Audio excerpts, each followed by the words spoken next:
Hello, I'm CJ Miller. I'm in my apartment looking out of the window. Uh,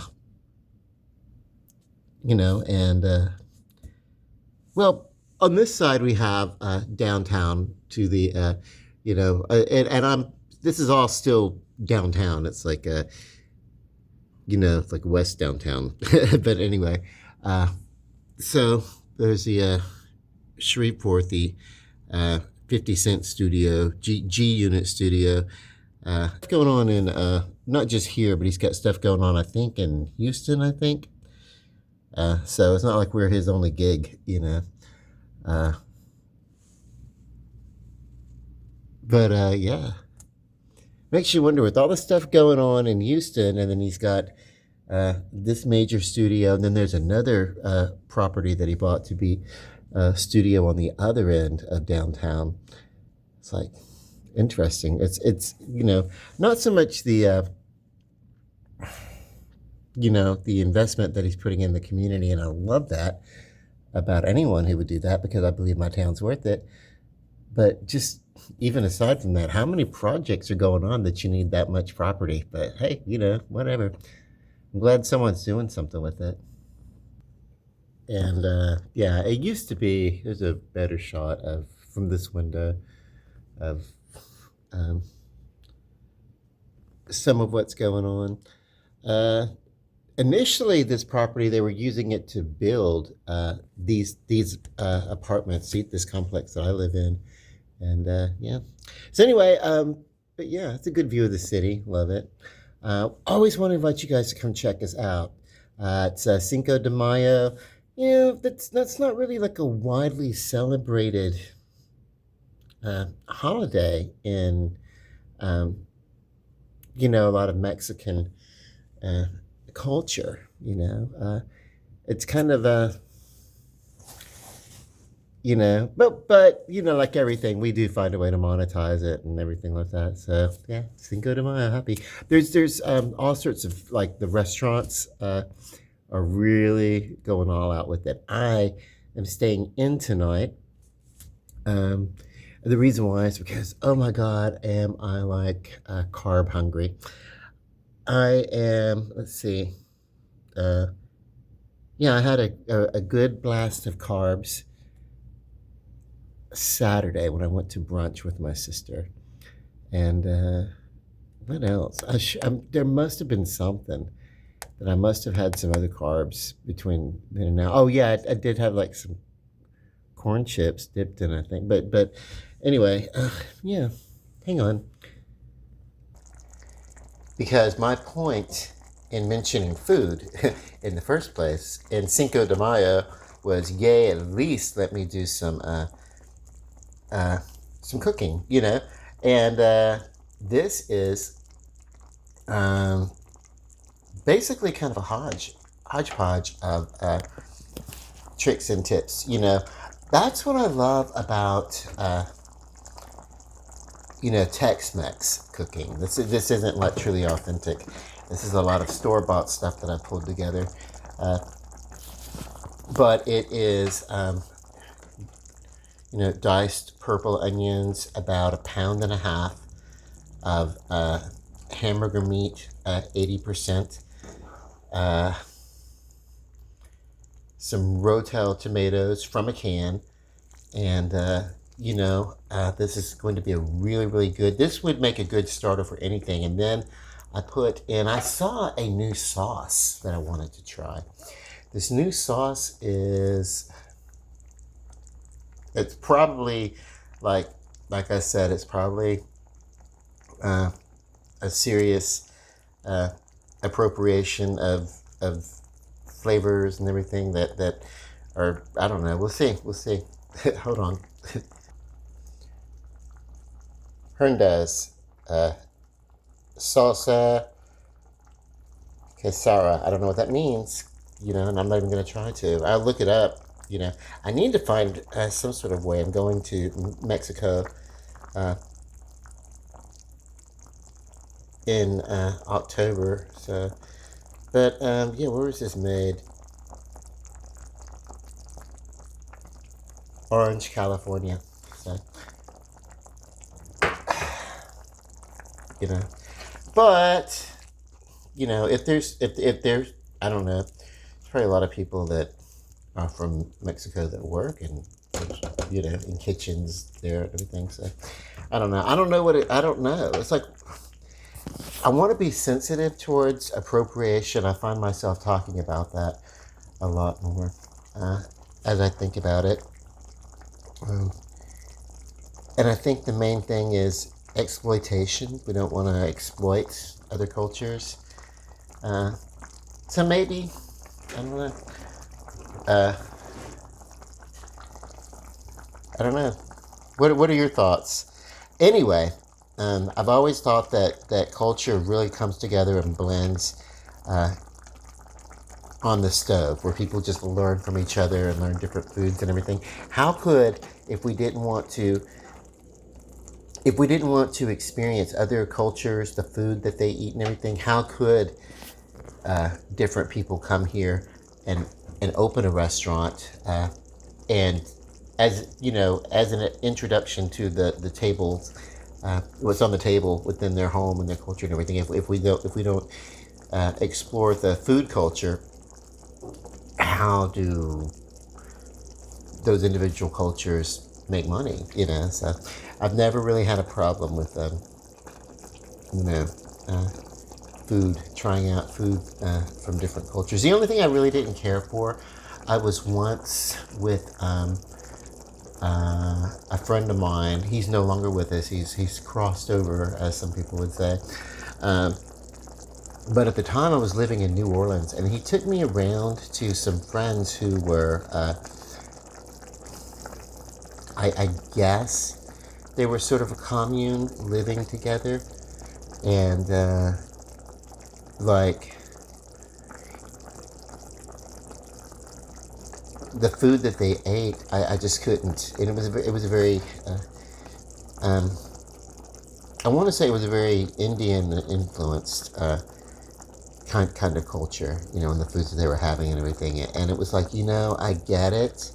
I'm not gonna. If this is for you guys, that's great. But I could not eat the food because it was if.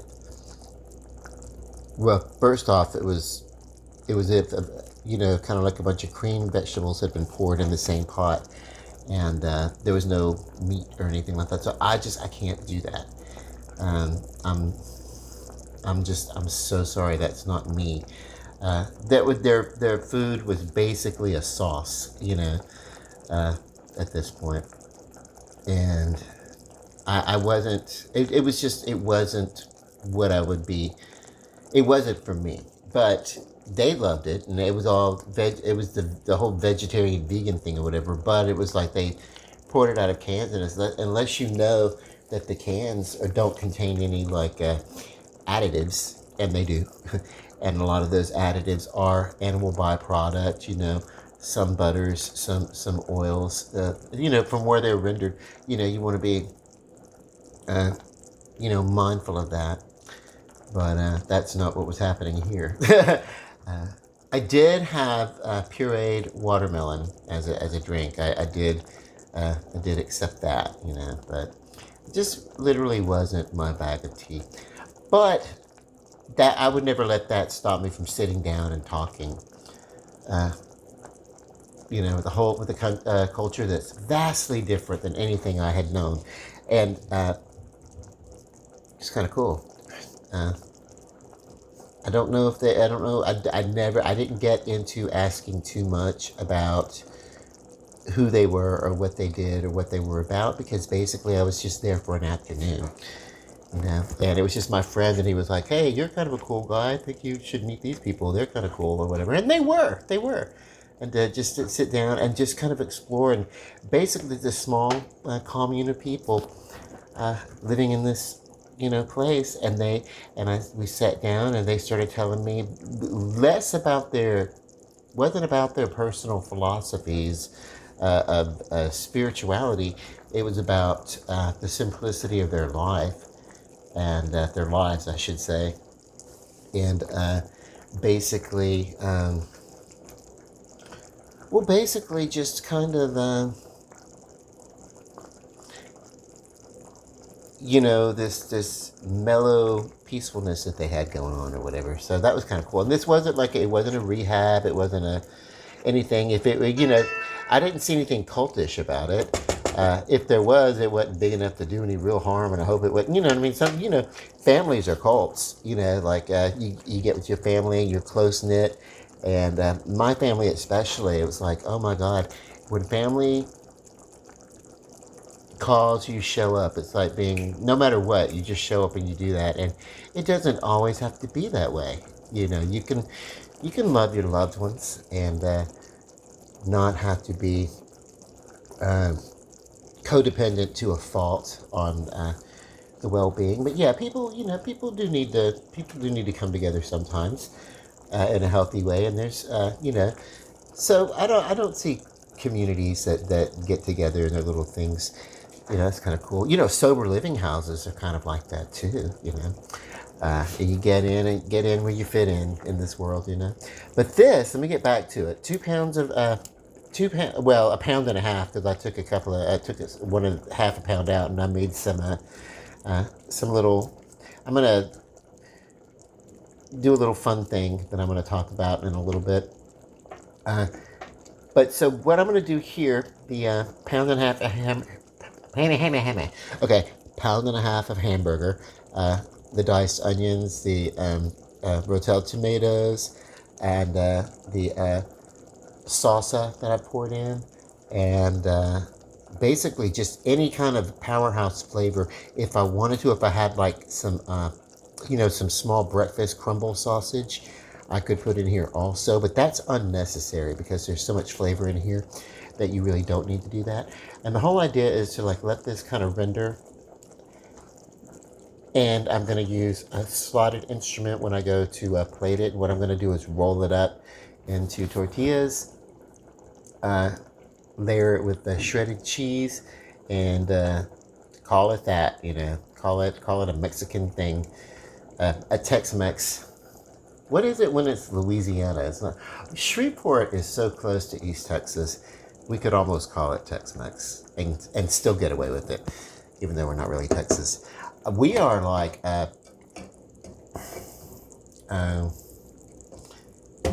in an area that on our television stations they call us the Arklatex. It may just be the name of the viewing station. I don't know if it's an official geographic name or something, like Red River Valley for Colorado or whatever, or anything, but did I just say Colorado? I meant Kentucky. I don't know. I don't know what I'm saying. Oh my God. Okay, it's because I'm watching a few different burners going. So I've gotten the sliders off. I made some sliders just basically with straight this 80% hamburger meat, small sliders that I'm going to put on sliced French bread. And then since I've already used this utensil to stir into the hamburger meat, I don't want to use it to stir into the rice, the Mexican rice that I'm cooking. And the reason why is I don't want to run the risk of accidental contamination. So hang on, let me get a spoon or stirring, maybe just a fork on this one. I don't know. Hold on.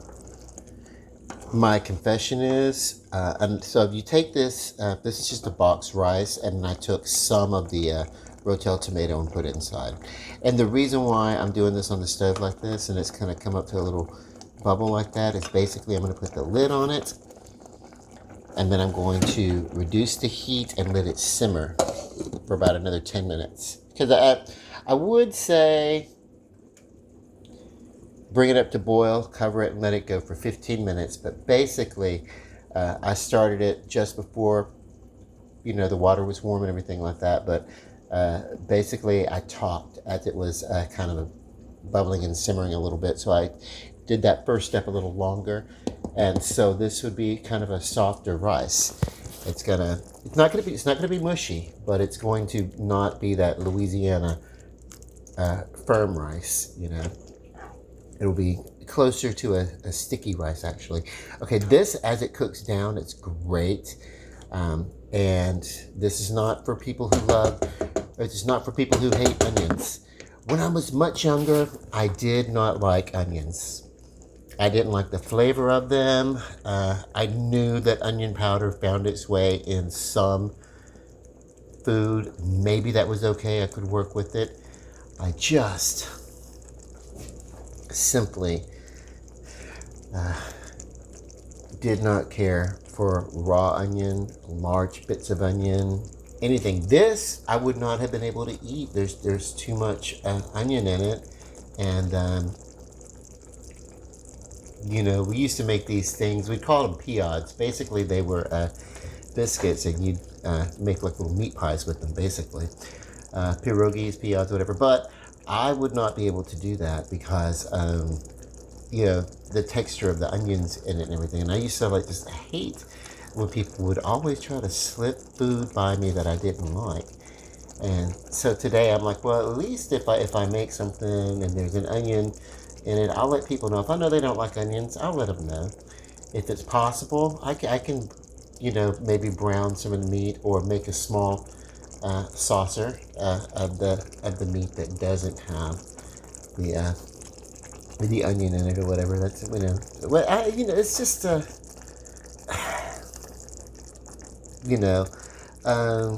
I have a no fool policy where I just don't try to fool people about my food, and the reason why. And parents, you need to know this.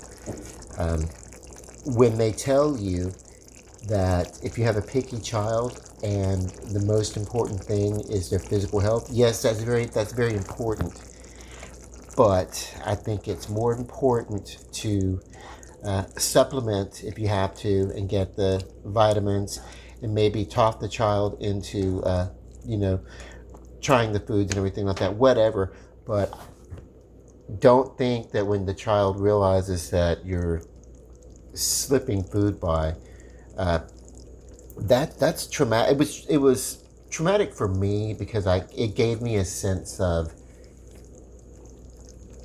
everybody's going to try to trick me. Everybody, my entire life is going to try to trick me with my food. One of the most basic things that we do as a human animus is that we eat. And in this case,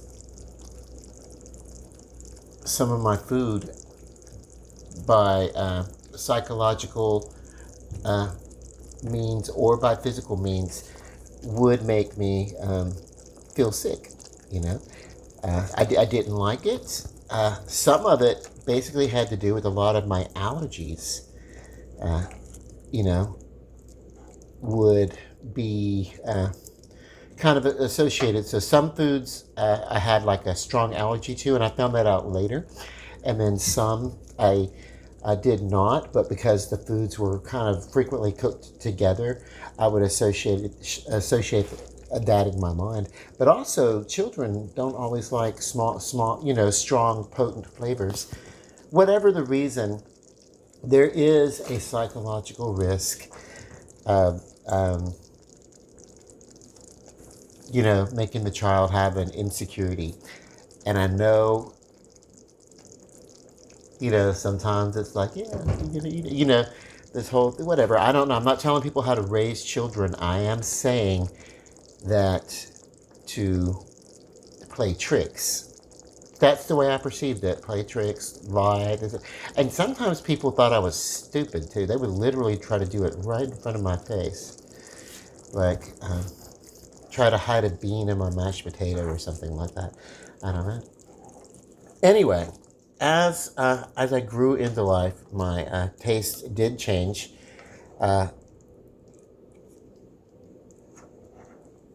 Because probably my brain matured and my taste buds and my physicality matured, but also my life experience matured, and I got to try things such as onion without some of the other things that it was always cooked with,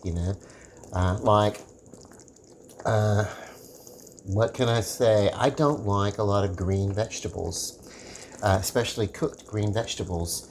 And, sometimes, people will chop up some onion in peas to give it a little extra flavor or something like that. You know what I mean? I always associated it with that kind of thing. I don't like a lot of raw. I can do a chemically cooked tomato, and if it's in a pico de gallo type salsa, kind of something like this, I can do that. But I can't just eat like a raw tomato, and I loathe, to this day, I cannot stand ketchup. Um, although I do understand that it's kind of a close cousin to some cooked tomato sauces, but there's other flavors in those tomato sauces. You know? Okay. So, but the rice needs to sit and get there. I think it's gonna be a great rice. I've made that rice before. It's I think it's a San Jose Spanish rice with a little bit of a cheese sauce in it. And of course, you add your own little thing to it. I had a little Rotel tomato I put in there. So, what I'm gonna do is, and also it has to do with like some things. You know, like I didn't used to like a salad. Where I found out that I really don't mind a salad. I don't crave it. I don't, you know. But yeah, it's fine. So, yeah. If I'm gonna have any sort of vegetable, it's an aromatic. Tomato is really a fruit, anyway. Somehow we call it a tomato, a vegetable because of vegetation, maybe. But it's really in the subcategory of fruit or something. I don't know, but whatever. But yeah.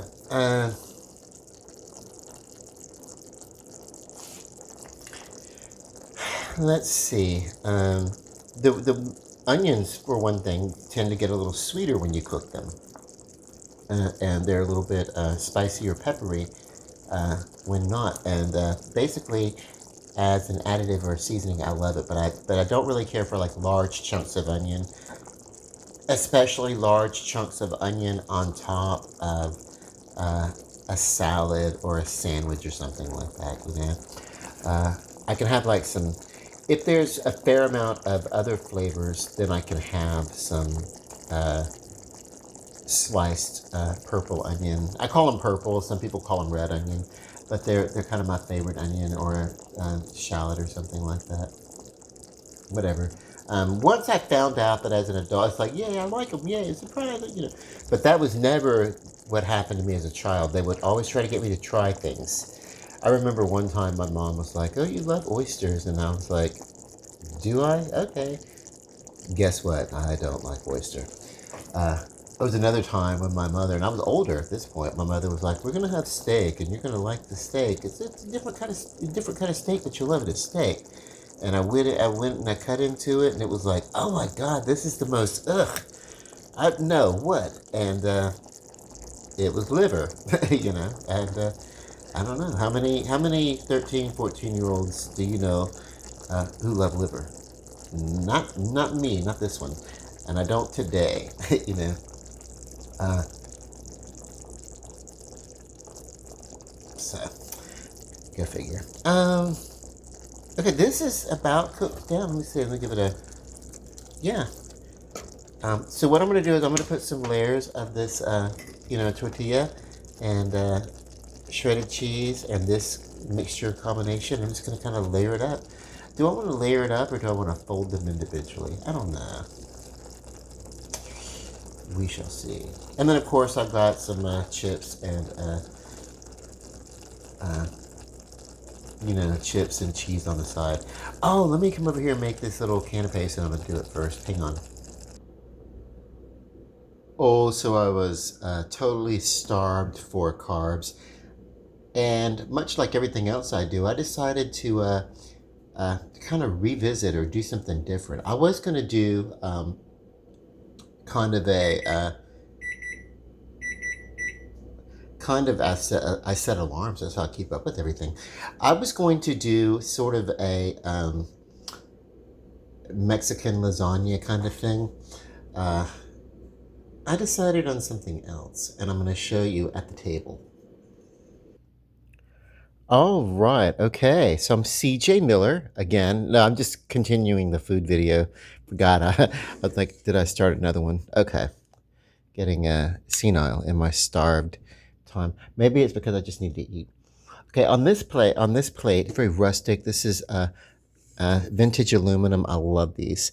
Um, and this is going to be kind of my appetizer plate. Do not worry, I'm not eating all this food all in one sitting. I will snack on uh, these couple of plates for the next day throughout, keeping them safely covered and in the fridge and taking them out as I need them.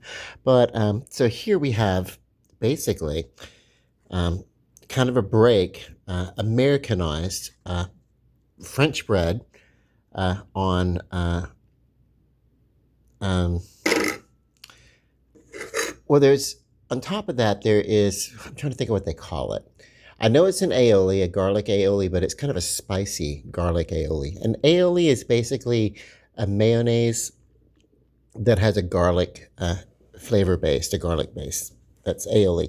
So, and then there you can spin off and get variations on that, but um, you know, there's some debate among French cuisine is if the mayonnaise is an egg sauce or is it a separate sauce in its own. As far as the, some of the mother sauces, the traditional mother sauces from which all other sauces in French cooking are said to have emerged, or, basically it's just saying it's what they have in common. So, but then I have a scoop of cheese, queso. I'm just going to dip some hearty broken corn chips in. And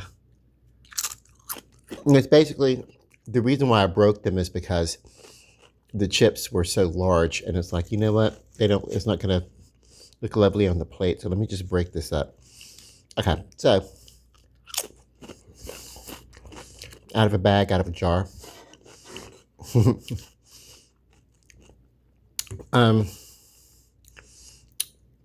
Gouda cheese on top of the aioli, and then these little meat patties. Basically, straight up hamburger meat. Now, what I did, the same beef that I started with, but I took out about a half a pound and made these three. I could have stretched it to make four if I'd have wanted to. And basically, I just wanted to do something to kind of offset the fact that I'm doing a lot of Tex-Mex. I just, when you're doing something like that, you can still bring in something from another culture or something like that. These would be kind of fun, and kids would like them too. The burger, the French bread is very firm. That's why I recommend the sauce. And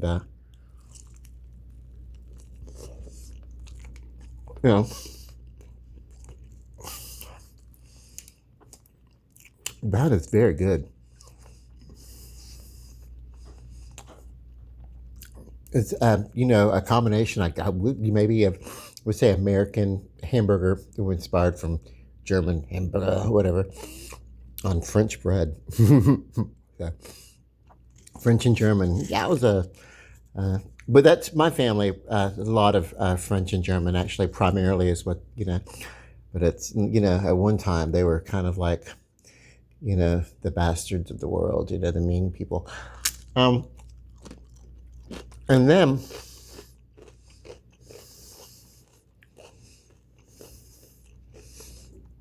might actually be my favorite. But a little bit of kid friendly and everything, and a little things that kid finger food and everything. So this over here, I just I kind of went old school on what the box rice.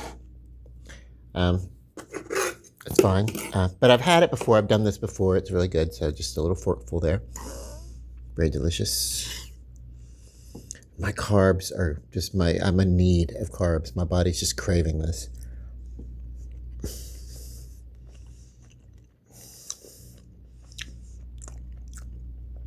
Very flavorful. What can I say about it?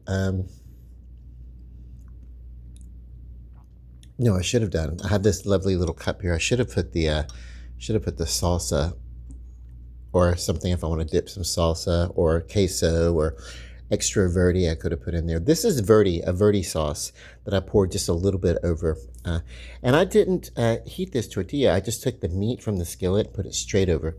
Very plain. There's not... all the flavor is in the filling of this. I don't know a word that you would call it except a soft taco. And if I had some lettuce, if I want it, I don't like lettuce in a taco. That's another one of my weird. I'll eat a salad. I just don't want lettuce on my sandwiches or in my taco or anything like that. The only kind of cooked thing like that is I do enjoy like a potato soup that has like a kale base, like an Irish potato soup or an Irish wedding soup or something. So we'll play around with some of that when the weather gets a little bit hotter. I've also got some other foods from my childhood that I'm going to be doing. I'm going to be doing some Cajun and Creole gumbos and some jambalayas.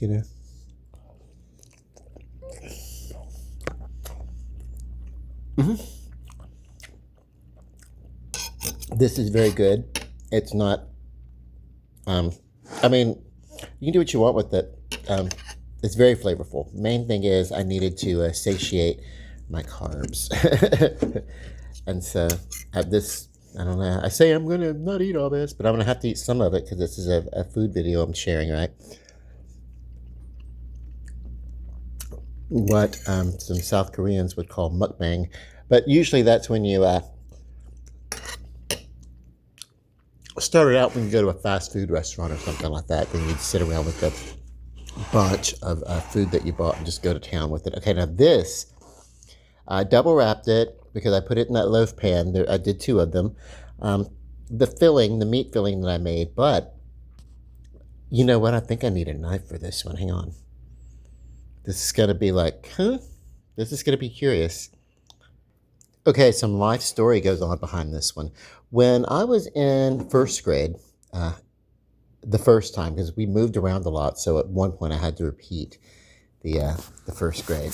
I don't know that it would have been necessary. I feel like basically the issue was kind of some instability with the move, because we started in one school, then we moved down south, 1, 2, 3, like 4 schools that first year. So you can't really, if you're moving like that, you can't really get a proper stability, especially in those, fundamental years where you're getting your rudiments, if that's not too redundant. But we lived in Bossier City on the end of Teague Street, and there was kind of some people might call it, it was a kind of a combination of a cul-de-sac and a dead end. It was like a cul-de-sac without like pavement. We had like a tar or whatever. And the back side of our back fence bordered the golf course, the driving range on the military base, Barksdale. So we'd go around and we'd collect we'd go catch the balls and bring them back to someone, and he'd give us 5 or 10 cents per ball or something. I don't know. I didn't, as kids, we didn't do it too often, but yeah. But we had this Spanish family, a Mexican family, Isabella and Rudy, and their oldest son was Pablo, and I don't remember the middle daughter's name, and I don't remember the youngest boy's name, who was closest to my age. But I was a free range kind of child, and he kind of stayed inside. So basically, Pablo. So, oh my God, I remember other kids picked on him because he was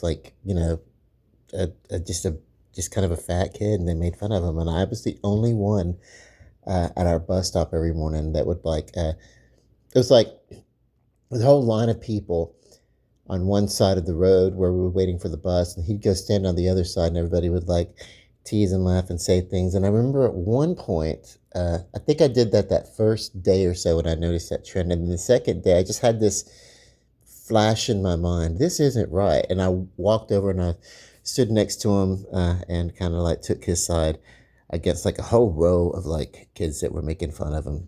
So, not that it was anything, they weren't being physical or anything like that, but psychological bullying can be to a child. Not necessarily character building, you know. Uh, but anyway, yeah, it's like you know, there's a way to support people. If you think they need to get healthier, yeah, support them. But anyway, don't whatever. And he was like a it was a Spanish family, Rudy and Isabella and everything. So, but what they did, the neighbors, and I remember that we were close friends with them. And what I remembered is that I felt as if they were a part of my family, and I remember that I loved them. I remember that. So um, they had this thing. Now, this is not exactly. This doesn't look as pretty as theirs, but because this is done in a loaf pan. But there was this. I don't know if she made it or if she bought it at a market. But Isabella made this for her family, and I'm not going to tell you until I cut inside. So let me do that real quick. And here we go. This is something that she would make for her family, kind of a meat, and then inside of it would be a hot dog inside of and it was a chili, not like what I made, which I guess was kind of a chili, but it was like she would make the chili and it would be like inside of a wrap like this with the hot dog right in the middle. So it was like a chili dog wrapped up in a tortilla, basically. And I thought that was wonderful. She made these. They were delicious. We ate them. She also was the first one that I learned that you could take scrambled eggs, and scramble in like, last night's potatoes inside of the eggs, and have kind of a wonderful breakfast or whatever. But anyway, yeah. And so we would like, it was a handheld. It was a handheld. I remember that. And she made this for her family, and then my mom started to make them for us.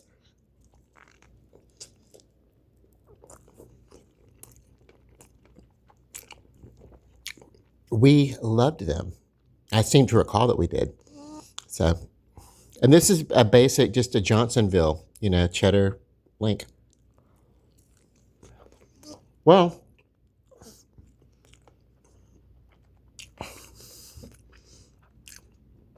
there's two ways to serve that. Um, and so what I want to think about here, is it quite appropriation? I guess because it's not about the genetics really. It's about the culture and the exposure. And I remember that they would talk about this way back when I'd hear them talk, and it was always whispered about. My I love my family, but today's generations that we're living in, um, we have better information and we have a wider exposure than many of the generations before us. So they hadn't broken away from some of those old, whatever, But I remember that hearing about how my mother's grandmother on my father's side, or somebody back there, was, Mexican. They would whisper it, Mexican, Mexican, and I know that on my father's side, it's obvious there's some Spanish heritage, uh, and in the French and everything. So, uh, it's just obvious, but not from a cultural standpoint. I mean, we don't really speak Spanish, we don't. But some of us, I'm very pale. Two of my aunts, my mother's sisters, both have a very, a very dark complexion, compared to,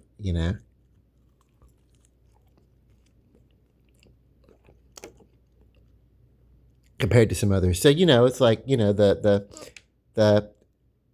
the some of the traits are there in the family line. It's just that we weren't raised, uh, around Mexican culture. So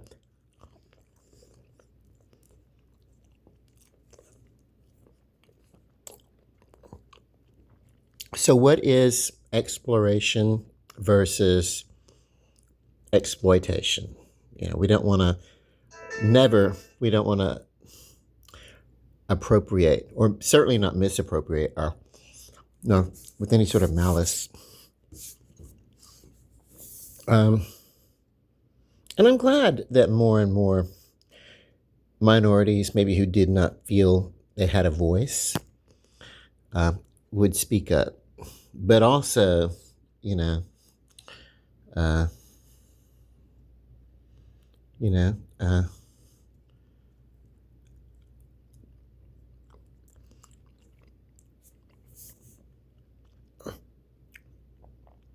there's a certain there are certain the Native Americans, which we call Native American. We don't really call Indian anymore. There's Native American. I used to say Native Indian, in when I talked about it, uh, but the fact of the matter is, um, in the southern United States and northern Mexico, there is very little difference between a Mexican and a Native American. They were like, because they had their own boundaries and territories that had nothing to do with.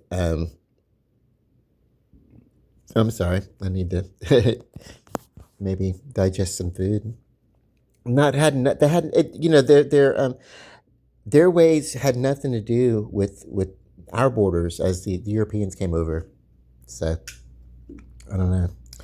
Okay, I'm getting to it's like trying to talk about Thanksgiving without feeling a little bit guilty because of what my European ancestors have done.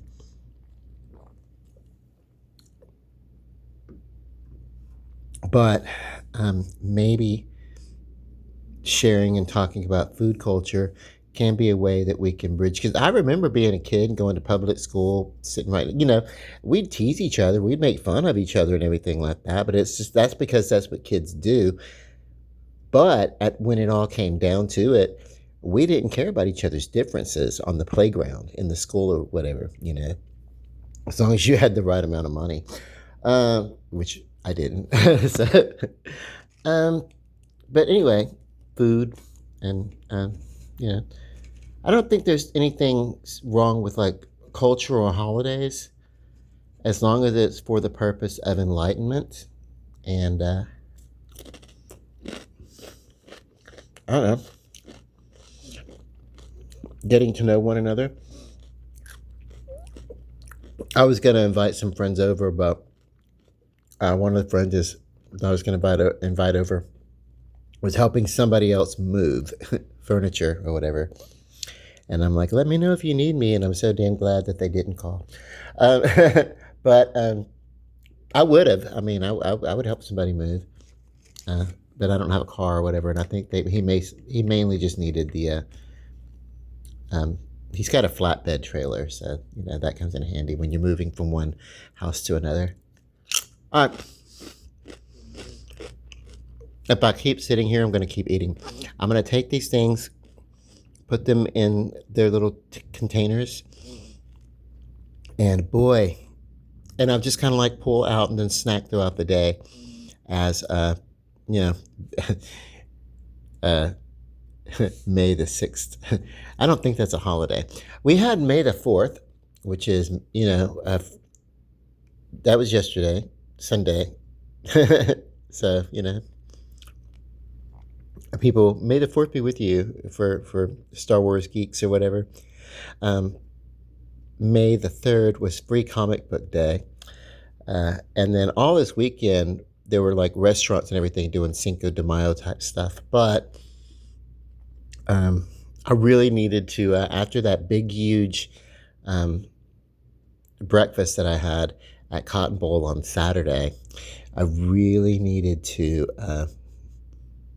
kind of scale back on the carbs. And that's why here I'm just eating a little bit. In fact, for the rest of the night, if I need to, I'll probably just have, it's not unrealistic that I might pull the hamburger off and eat the patty by itself, and save the baguette for something else. But basically, if you top it, it's like a little French slider. But you can make these. You could use, if you didn't want to use patties, you know what you could do? You could use those little meatballs, those prepackaged meatballs. Cut them in half, though.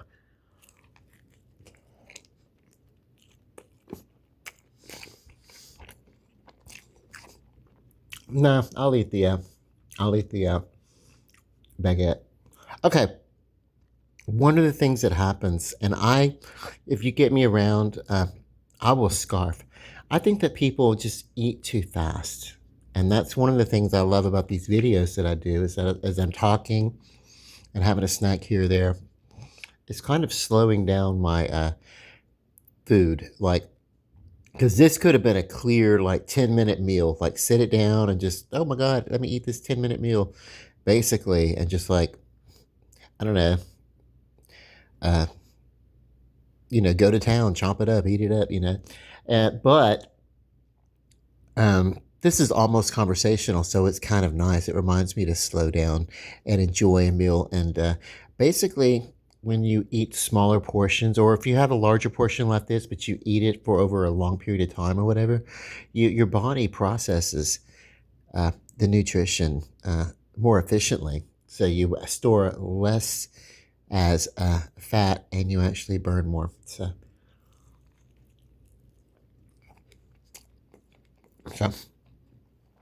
I'm going to finish this little thing here.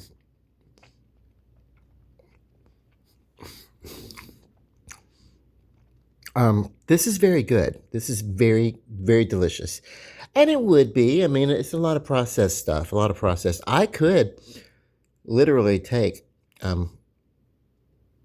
some rice and make a Spanish rice out of it from scratch, Um, I probably could look up the ingredients for a green verde, and put it in a blender too, but that just seemed like a lot of effort.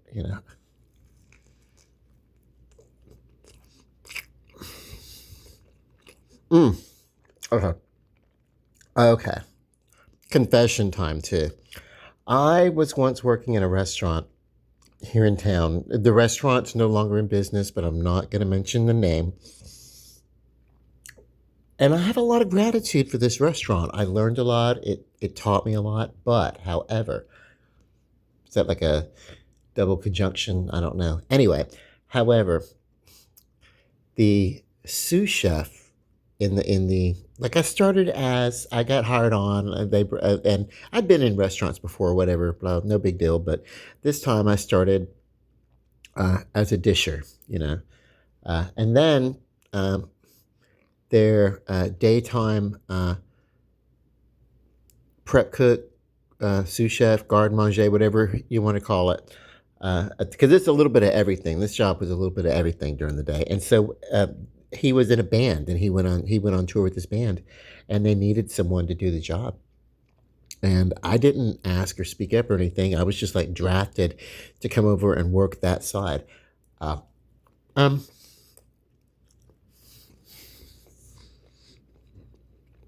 Wonderful, wunderbar. So, um, and yeah, um, but for some reason, and I got along really, really well with everybody too. But there was the head chef was really, really awesome, and his sous chef was great until I moved over and became the daytime sous chef slash garde manger, whatever that whatever. The second, the daytime. I don't know. Um, for some reason, all of a sudden, his entire demeanor and way of reckoning with me changed, and he became very um, I mean, just horribly, just like it got to a point that I would like dread having to go into work, and I didn't work with him, but he came in after me, and I had to interact with him for about half an hour throughout the day, and that half an hour that I had to address with that whole abusiveness, you know. And I did not keep the job after that. I was like, this is not. I don't need it. I don't need any job this bad. Even if I love it, there are other jobs, and I did go on and I worked many other jobs. But yeah, that was just a bad experience. And I don't know. I came across an article about him. He's still floating around the kitchens in Shreveport, and I have tremendous respect for what he can do. But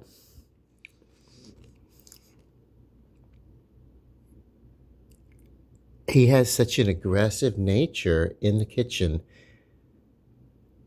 I wonder, is there a reason?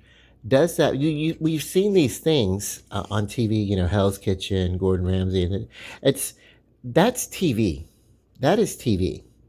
That's good for show, for good TV. There is a lot of bustle when you're in a kitchen, especially a busy kitchen.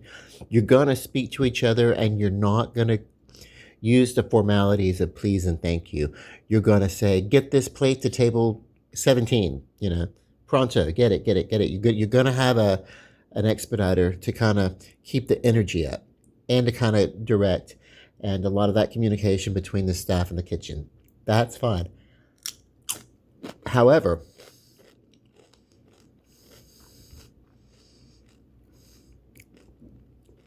conversations on like Hell's Kitchen or whatever, or whatever it is, such as the meanness, the straight up hostility, you know, um, that's for TV. That doesn't have to happen in a kitchen. But that is this guy's attitude. This guy had that attitude, and I'm like, don't don't you? I don't really care. That's one thing about me. Um, I will try my best, but at some point, if I decide that something's not worth it, I really don't waste time with that. And that included this job. And it was a good job. And I learned a lot too. But I also had an art teacher. He wasn't an art teacher, he was someone that uh, taught art. And I met him in passing. We had a conversation one day. My dad introduced us, as a matter of fact, so that I could talk to this guy who'd been a sort of a cartoonist or, artist of his day. And the best thing he ever told me, and he was speaking of art school, but I think it applies to everything in life. When you're someplace and you feel like you have gotten all that you can get, this experience has, the most fulfillment that you're going to get from this experience. Don't let that hold you back from going on and getting new experiences. Um,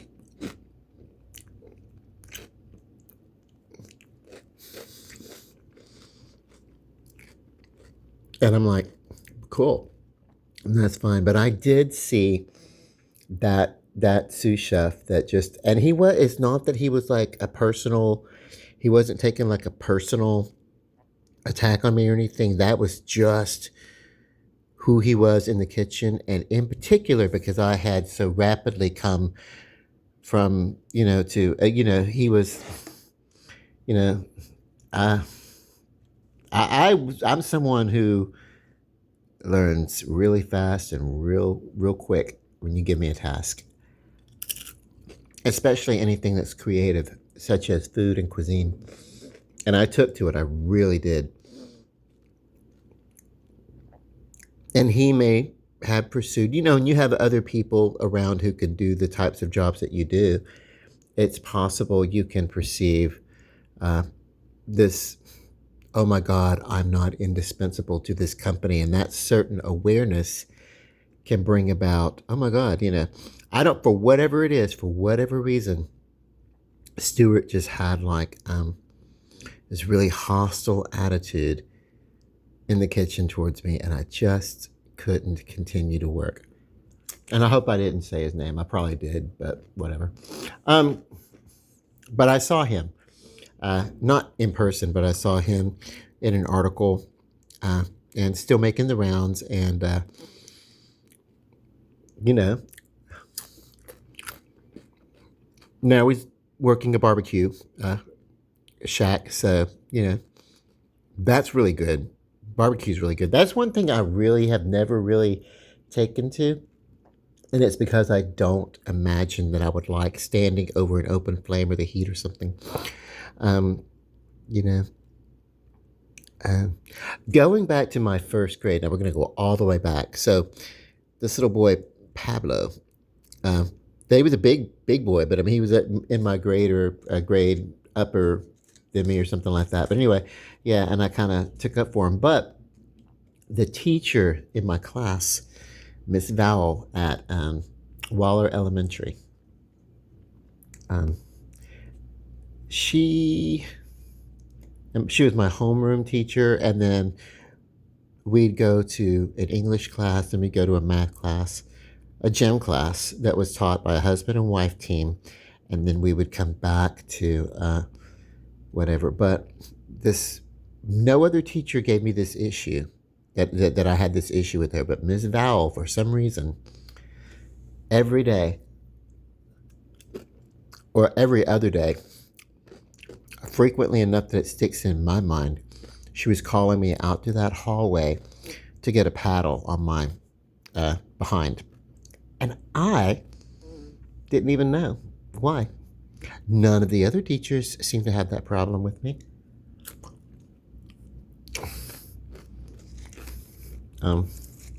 But this was a frequent thing. Sometimes she would call my sister, who was a third or fourth grade by this time, to witness me getting the paddle. I mean, and I never really understood why. I don't know. But yeah, isn't it funny? That was it was a fun time in my life, though. Fun time in my life. I remember we had the English teacher, and he was a male. I don't remember his name. And he called me up to write a word on the board, and the word was made, M-A-D-E, the word. He asked me if I would write it out, and then could I pronounce the word, and I said made. And then he asked me if I knew what the word meant, and I said, oh, yes, sir. It's when you ask your mom for a glass of water, and she tells you, I'm not your maid. What, did he just like laugh?